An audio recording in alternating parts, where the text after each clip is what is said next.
তখন যা কিছু লিখেছিলাম 2-4 লাইন, সেই লেখার জন্য আমাকে প্রায় 9.5 বছর নির্বাসনে থাকতে হয়েছে, আয়না করে থাকতে হয়েছে, নির্যাতনে কারাগারে থাকতে হয়েছে।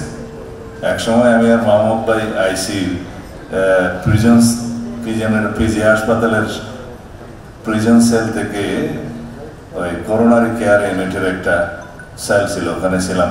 দেখা যেত আমাদের পরস্পরকে, এই পাশে আমি, ওই পাশে একটা পর্দা ছিল। তিনি তখন অনশন করছিলেন। অনেক বুঝিয়েছিলাম যে আপনি মারা গেলে শেখ হাসিনা খুশি হবে, অনশনটা দয়া করে বন্ধ করেন। তো শেষে মুরব্বীরা গেলেন, উনি 6-7 দিন অনশনের পর অনশন ভঙ্গ করলেন। যাই হোক, সেই সব স্মৃতি। এখানে অনেক মূল্যবান বক্তব্য শুনলাম।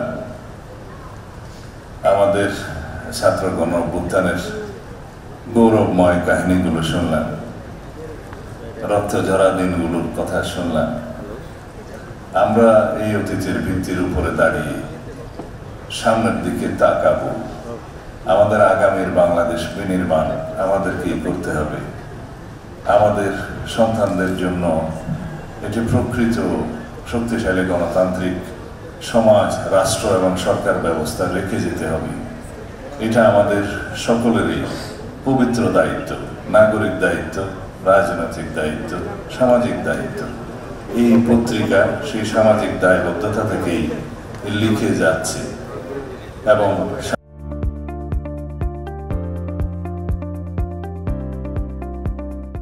সামাজিক দায়বদ্ধতার যে উদাহরণ নয়া দিগন্ত সৃষ্টি করেছে জন্মের প্রথম দিন থেকেই, সেটা অবশ্যই এটা দৃষ্টান্ত।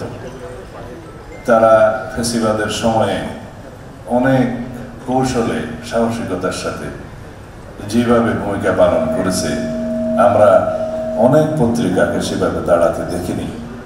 আমার দেশ পত্রিকা তো বিলুপ্তই হয়ে গেল, কিন্তু নয়া দিগন্ত টিম করে আলোটা জ্বালিয়ে রেখেছিল সে সময়।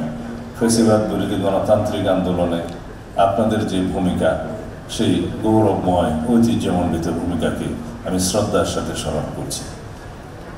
আগামী দিনেও আশা করি নয়া দিগন্ত বাংলাদেশে একই রকম, পারতপক্ষে আরও বেশি গণতান্ত্রিক ভূমিকা পালন করবে। সামাজিক দায়বদ্ধতা, কলমের দায়বদ্ধতা এদেশের প্রতি, এদেশের জনগণের প্রতি রাখবে, এই প্রত্যাশা রাখি। আমি এখানে বিশদ বক্তব্য দেব না, অনেকক্ষণ আপনাদের সাথে ছিলাম।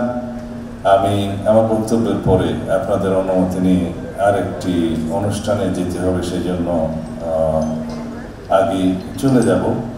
আশা করি সামনের দিনে আমরা সবাই একত্রিত হয়ে নিজেদের মধ্যে আমাদের মতামতের পার্থক্য থাকা সত্ত্বেও, আদর্শিক পার্থক্য থাকা সত্ত্বেও, দেশের প্রশ্নে, এই দেশের গণতন্ত্র, স্বাধীনতা, সার্বভৌমত্বের প্রশ্নে সবাই আমরা ঐক্যবদ্ধ থাকব।